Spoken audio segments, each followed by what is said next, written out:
มันต้องปั่นเป็นเดียมแล้วแหละคันว่าดินเจ้าเบิดกันมาเบิ่งน้ำกันที่นี่มันทึกก็ได้พอเอาชุดรถเอาชุดเลยรถมาพนักปีเอาชุดแลนดินกับเพื่อนตัวนี้ช้ามันจะไงเนี่ยไปเบิ่งน้ำเล้าผมมันชุดเท่าไรเอาเป็นเนื้อที่ดิน3ซะเนาะ3ส่วนซะมันจะง่าย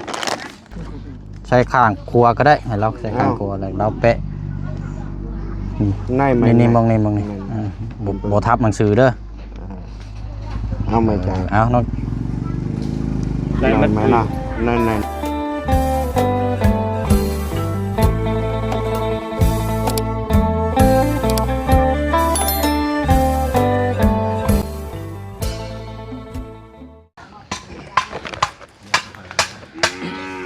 ขมอดมานี่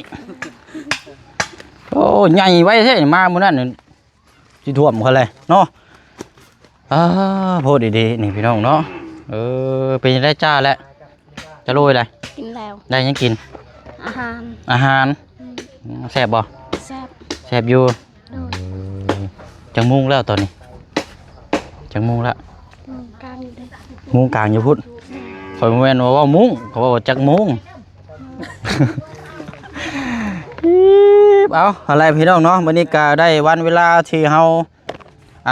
นัดหมายแจ้งเมื่อวานนี่แหละพี่น้องก็เป็นเวลา11 โมงเกือบเที่ยงแล้วพี่น้องโทรศัพท์ก็ไล่ถ้วยอยู่อะไรพี่น้องก็เป็นเที่ยงพอดีเนาะพอดีนัดทางในบ้านเนาะให้ทางในบ้านเพิ่นก็กำลังจดแต้มเกี่ยวกับบทบันทึกเพื่อให้น้องเพื่อนนี่แหละพี่น้องอนาคตข้างหน้าเนาะเพราะว่าเขาเฮ็ดไปแล้วมันก็ยังไข่นะพี่น้องมีหลักฐานมีพยานครอบครองนำกันกับใครแน่เนาะอันเหตุการณ์เพื่อไหวนี่แหละพี่น้องเนาะคนเฮาก็ย่ามดีก็ดีย่ามชั่วก็ชั่วอะไรพี่น้องเนาะอันว่าออกภัยบ่ได้อันนี้นะก็เลยเอาแบบให้หลักฐานแบบว่าให้รายละเอียดด้วยซะเนาะพี่น้องเนาะเอาอะไรเด้อพี่น้องเด้อเนาะกราบสบายดีและสวัสดีพ่อแม่พี่น้องFC น้ำกันเบิดสุขุสุคนพี่น้องเนาะพบเจอกันมาอยู่ที่บ้านแก้งไข่ขึ้นกับเมืองเซโปนแข็งสวรรค์ในเขตเนาะพี่น้องเนาะเพื่อนก็เอาใบมอบกรรมสิทธิ์มาให้ทางอ้ายเพิ่นเนาะทางในบ้านนี่แหละพี่น้องเพิ่นกำลังจดแต้มอยู่เดี๋ยวรออันนี้จะเบิ่งตัวจริงน้ำกันอีกเนาะสวัสดีนายเด้อโดยเอาเนี่ยเนาะมีแต่ว่าแทกวัดเด้อรถเนาะแทกวัดแล้วก็เบิ่งลายน้ำกันแหละจังให้อ้ายเพิ่นจดลงบันทึกอยู่หั่นเนาะบ่ควงยาวเท่าใดให้เจ้ามอบให้เราแล้วเนาะโดยเอาสบายดีเด้อพี่น้องเด้อไปเอามุมไหลก้อนเฮาอ้ายครับขึ้นอยู่กับเจ้าแล้วจับมุมไหลก้อนและคาและแม่อ่อนแต่เพิ่นไม่เว้า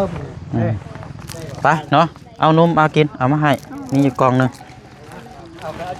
ไปเอามาเบิ่งมาเด้อโอ้ระวังเลยนี่เหยียบขี้งัวเราได้ใช้มุมไหนก่อนใช้ลักบ่เจ้าต้องอยู่นี่แม่นหรอวะบ่เสียงให้เราอยู่นี่บ่ดึงจับอยู่นี่ก็ได้แล้วเฮาหมุนไปพลิกก็ได้เข้าพี่บ่ใช่มันคือเป็นแนวนี้น่ะดินปั่นไปแนวได้มุนเลยได้นี่นะดินมุนบ่นี่เดี๋ยวมันสิถึกขี้งัวก็นี่บ่คือบ่ปั่นเป็นเหลี่ยมโลดเป็นเหลี่ยมมันทัดคือบ่ดินเจ้าเบิดบ่อยู่นี่นะคาดว่าดินเบิดแล้วเจ้าปั่นเป็นเหลี่ยมโลดนี่พังเอาพี่มาพี่ก็ได้มันจะง่ายอันนี้มุนสี่เหลี่ยมกี่บักกี่นี่สี่เหลี่ยมตับกี่นี่แม่นจับลักอยู่หั่นแล้วดึงมาใส่ลักอยู่นี้เอาสี่เหลี่ยมไว้ความปลอดภัยบ่จังว่าแล้วเราสิแบ่งให้ได้สำาใดแล้วหากก็สี่เหลี่ยมก็ตักละชิ้นนึงกี่แล้วแต่อ้ายเรานะเฮาก็บ่ฮู้นำคือกันก็ตะกี้เอาฮอดพุ่นกี่แล้วเนาะเปลี่ยนใหม่กันดิจังว่าแล้วก็บ่ได้ปลูกเฮือนอยู่นี่บ่เอาไม่อัดคาโปขี้เลยขี้ไฉมองลักเห็นบ่เอาจังซี่ก็ได้อันว่ามันคงจะมาพี่ก็ได้เดี๋ยวให้ทางอ้ายเราไปเจ้ายางไปพุ่นเด้อเอาจับเอาส่วนตัวนี้ใส่ลักตัวนั้นเนาะเบิ่งได้ตะปูได้กล้วยได้ตรงได้ได้หมุนไปหั่นเลยนี่อ้าวคือว่ายางหมดเสร็จพอดีเอาดึงไปเลยไงยึกดึงตึงรถ ดึงแห้งๆดึงปีก โอ้เล่นนั่นฮอดพุ่นเนาะบ่ดินลาวแต่ฮอดพุ่นยาวแต่พุ่นแต่ว่าเฮาเว้าฮู้แล้วว่าดินเจ้ายาวไปพุ่นแต่ว่าเจ้าสิปั้นให้น้องเท่าใดเนาะ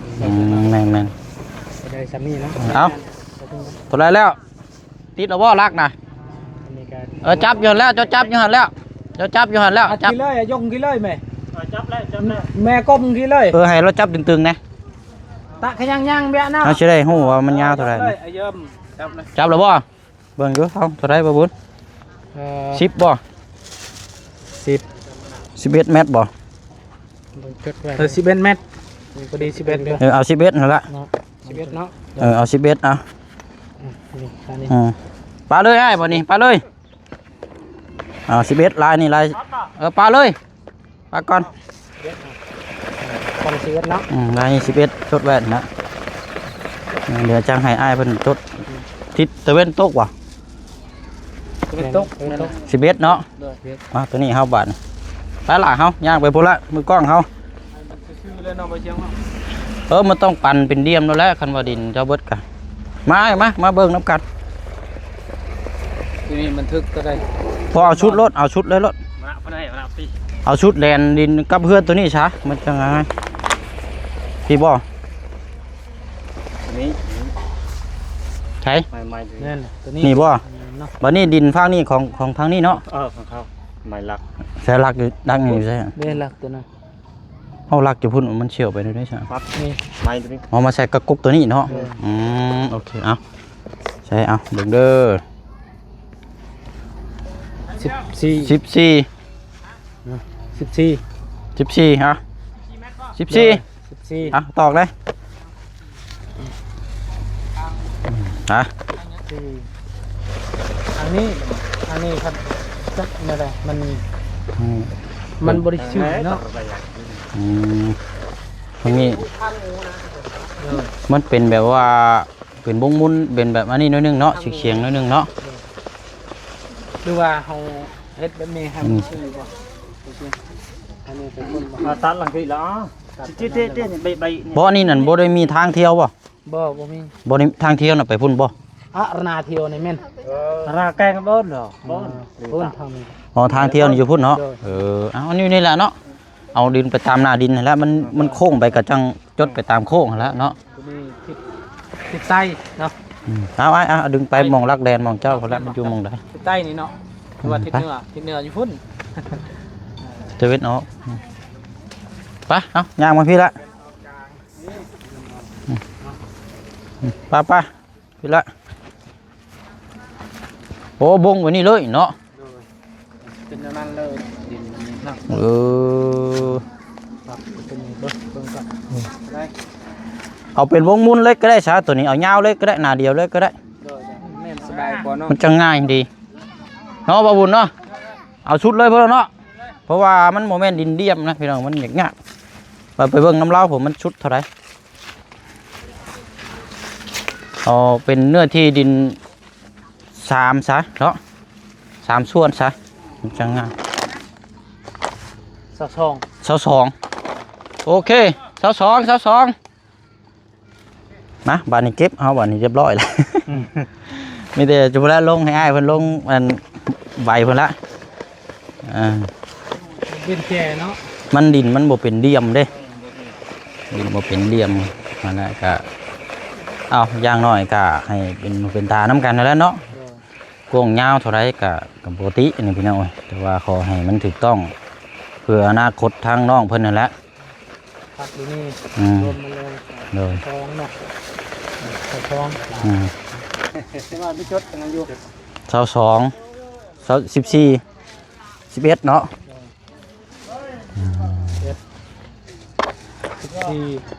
22 เลย มากัน ประมาณนี้แหละเนาะ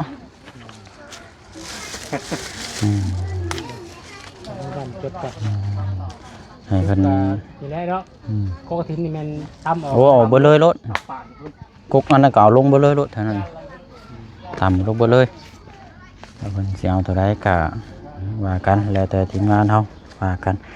ตัวให้มันแล้วตัวนี้แหละพี่น้อง ขวดไปลงแล้วขวดไปจังหน่อยแล้วเนาะ กวดลงพอได้ปลุกเฮือนพอได้มันดูดีในจังน้อยแล้วเนาะนี่มันมีแต่โพนบ่ ได้อยู่เนาะนี่เนาะดินธรรมดาอยู่เนาะ อืม โอเคบ่เพิ่น ได้อยู่พวก ผู้เพื่อนได้อยู่แล้ว ผู้เพื่อนก็ยังเดืออีกหลายๆอยู่บ่ใหญ่บ่เกินกับผู้ดีงามอะนะสำหรับทาง สบายไทยเบาไทยนะเลี้ยงไก่ กันว่าเฮาปลูกอยู่หม่องเก่าแล้วก็ข้างๆพี่เฮ็ดห้องน้ำห้องไห้ให้เราอนาคตหรือว่ามีงบหยังมันจังว่ากันเนาะแต่ว่าให้มันปรับให้มันละเอียดเรียบร้อยก่อนจังมันจังสิเบิ่งจังสิฮู้นะนี่ได้เฮาบัดนี้ให้ไปเบิ่งพุ่นบ่จดพุ่นบ่ไปเนาะแต่ว่าไปเบิ่งนํกันพุ่นแล้วก็แม่นจดแล้วก็แปะโป้ไปหยังก็แม่นจบแล้วทางนี้ก็มอบให้เอาเด้อหลานน้าบ่าวมอบให้ว่ากันไปเนาะไป บางทีมันยังบ่ได้ประมาณนี้แหละพี่น้อง เอาเนาะเนาะมันเชื่อว่าก็แบบฉุกเฉินนะเนาะ เอาไทย และเดี๋ยวสั่ง แล้วมันละสกูฮอนเปลี่ยนทีเจอร์กันครับเปลี่ยนทำเป็นลายก็แล้วเนาะไม่ได้เขียนลายครับ ตามรางขนาดแล้ว หน้าเรา ถึงรอ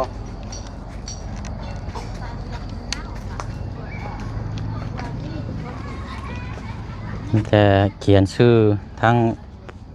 ผู้มอบเนาะแล้วก็ทั้งผู้รับกับเนื้อที่ดินที่เราอันแท้กินนี่แหละแล้วก็จบแค่นั้นแหละเนาะกับบริมีอ่ะแล้วก็เซ็นชื่อให้เล่าคนนี้ก็อ่านเป็นการเช็ดสิ้นประมาณนั้นนะพี่น้อง ช่างไม่มีช่าง ที่มายืนน้ำพริกก็ได้ ช่างเพื่อนน้องต้นกล้าน้องต้นกล้าเนาะล่มกันแล้ววานี่เนาะเท่าไรก็ภาษายังไม่ได้ล่มนะยังไม่ล่มบ่โดนนั่นแหละเนาะโอเสียงเนาะ ย่างอยู่ เท่าไรภาษา ถามเบิ่งนั่นละถามเบิ่งทั้งบ่บุญนั่นละปรึกษาเบิ่งนำเรา สบายคนนั้นก็เอาว่าเอาราคาเก่าเงินคนกลางนั่นแหละ เจ้าต้นกล้าจะไม่พูดจะไม่ได้ ชีคุณหาบ่ 4,500นี่แหละ ที่ไหนด้วยกันเนาะ อืม เบลุดเบลุยให้น้องเพิ่นดีบ่เพราะว่าคือเห็นกันนี่แหละน้องกับยังบ่มีงบยังบ่มีลายหั่นน่ะเนาะอันนี้ก็15ล้านก็จักยังได้สิได้เฮ็ดหั่นนะเพราะว่าเงินแล้วก็พอกระเทินมันยังบ่ได้แล้วเบิดหลังยังบ่ได้ครบยังเลย เดี๋ยว อย่าว่าจะตามซอยน้องนำแน่ อันว่าอันนั้นก็ว่างบบ่หลายก็ เราแฮงรถ แต่ว่าสร้างก็ลดได้แต่15นี่แหละคือพอ เอ้า 15ล้าน5แสนบ่ เพิ่มได้น่ะบ่แม่นลดได้น่ะ ปกติเฮือนน้องอันน้องต้นกล้าเท่าไหร่ซั่น 16 16ล้าน5แสน ด้วย อ๋อ เอาเป็นรวมกี่15อยู่เนาะพอตอมกี่15แสนบาท เดี๋ยวเอากันนั่นก็15ก็ได้อยู่ซอยกันนั่นแหละ 4คูณ5เนาะ โดย โอเคคิดว่าบัดนี้ดูลงมาอีก14 5แสนยังว่าได้เนาะแม่น5แสนนั่นแหละเนาะก็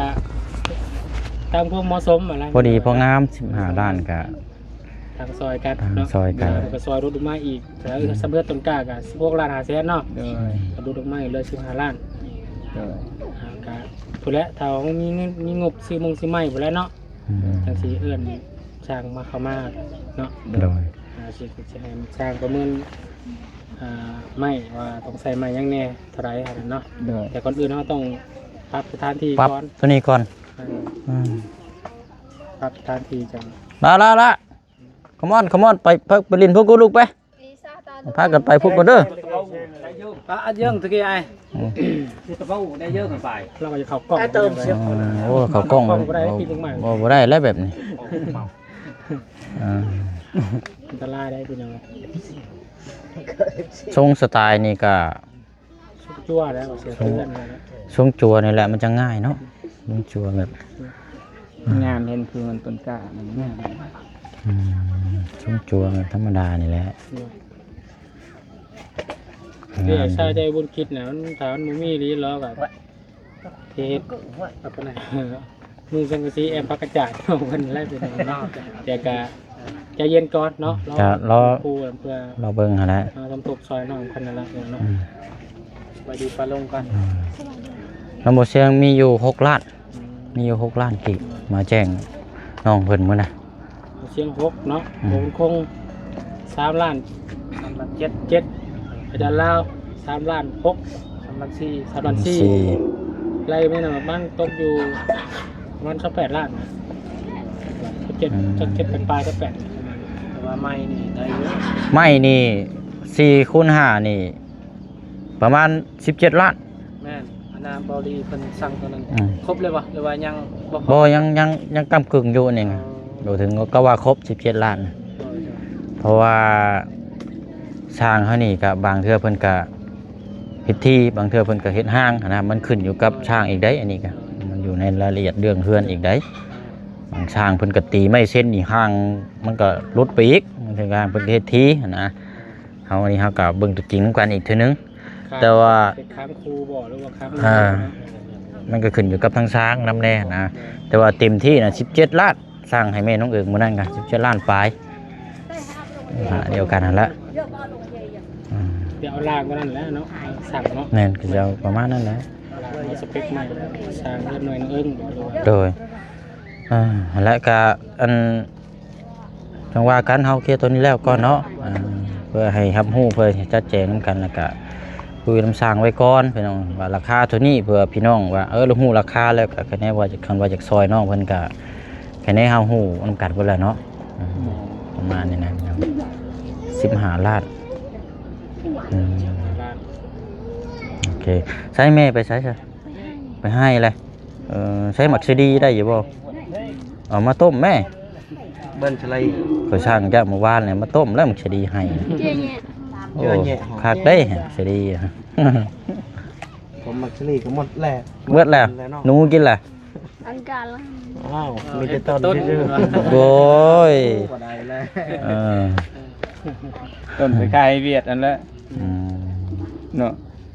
โดย ให้เวียดเฮ็ดไม้พื้น นะเนาะมีแต่มาเบิ่งตรงนี้บัดนี้เพิ่นกำลังจดอยู่เนื้อที่ความกว้างความยาวพิมพ์หนังสือบ่ได้สามารถ เตรียมพร้อมทุกอย่างเนาะ แม่ ใส่แห้งรถ หมดทุกอย่างแล้ววันนี้ ครบหมด นี่ก็มี เพื่อเป็นลมเนาะโอ้โหแน่เลย อะไรเนื้อเทียนกวางแก ตัวนี้นั่น14ข้างหน้าทิศตะเวนออก14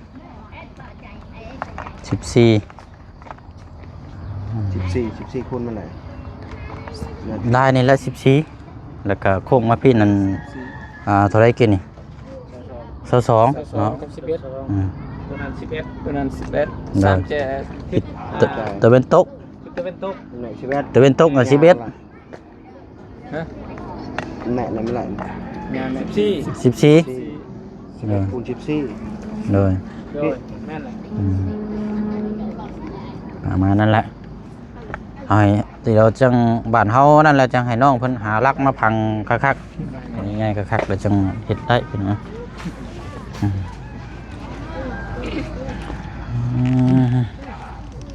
อันนี้ว่าสินอนอยู่นี่เฉพาะนี่นะ คือว่าสิพุกนอนอยู่นี้ปากมีอย่างเสียเพื่อนอยู่นี่หรือว่าถ้ามีรายการเด็ดเนี่ยเข้ากันไปเลย โจมแล้วให้เราต่อเติมก็ได้แต่ว่าพักกันโจมเนาะโจมไปตั้งหม้องไม้ก็ได้อยู่ ไปตัดไม้วันนั้นทำยากอยู่ ไปตัดไม้มาให้สภาพทีนี้ก็เลยปูนอน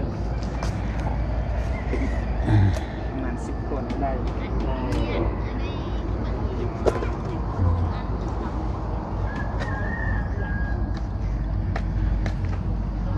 เดี๋ยวรอแป๊บหนึ่งเนาะเรียบร้อยแล้วเดี๋ยวพังทางอ้ายเพิ่นนั่นแหละเป็นรายละเอียดนำกันพยานทางผู้มอบผู้รับมาจดเบิดแล้วบ่ จบแล้ว เรียบร้อยแล้วเนาะโอเคเอาไปอันรบกวนหันหน้ามาพี่นะจะลงหันหน้ามาพี่นะให้เพิ่นอ่านฟังจังหน่อยแน่นะระวังเด้ต้องบ่ทันได้ตอกตะปูครับโอเคเอาแล้วอ้ายเอาอ่านเลยรถเอา ออก น้องอานจ้ะ สงัดเพียงรอ เด็กจังหน่อยหั่นแล้วเนาะ รอต้นรัวรอ อืม ได้แล้วอ่านไปทานตาเฮิมอายุ35 ปีตาเฮิม ตาเฮิม อ้าว สาบลาวเทิงบ้าน มาพี่ ไทย ตาเฮิม นี่เข้าไปนั่งยืน เนาะ ได้มอบดินให้ลาน อืม เนื้อที่ยาว11คูณ14 47 ตารางเมตร อืม ลงยาว รวมมันเนาะ แม่นพยานเท้าตาเฮิมเท้าใจ เอ้าน างตุ้งเนี่ย อยู่นี่ก็เนาะ เอ้าซ้ำนี่แหละบัดอ่านบ่ยังอ่านลาย ก็ได้แล้วสามีก็ลงวันที่ไว้นำ อืม วันที่ เลขที่เนี่ยเนาะ วันนี้เลขที่ แต่มันบ่มีได้เลขที่ได้เลขที่เฮือนแต่มันบ่มี ยังบ่ทันได้ขึ้นเนาะ ยังบ่ทันได้ขึ้น อ๋อบ่เป็นหยังซะ แม่ ก็จังค่อยได้กัน คอยบ่ได้ใช้เห็น โดย ใส่แต่วันที่เดือนเห็น ซื้อผู้มอบซื้อผู้รับก็เบิดได้แล้วเนาะ นัด นะบัดนี้ให้เราเซ็นผู้อันนี้อ่ะ เตะเส้นไปเป้าทั้ง ไปโปซะ ไปโป้ ไม่เซ็นดอกเตะเซ็นครับ ไม่ไปเป้าซักอ่ะ บ่ ไปโปซะ จะเขียนชื่อเราก็ได้อ้ายแล้วจะให้เราแปะโป้เพิ่มอีกหน่อยหนึง อ้าว ตาเฮิม เพิ่ม ตาเฮิม ผู้มอบนั่นแหละ บอกเด็ก เพิ่ม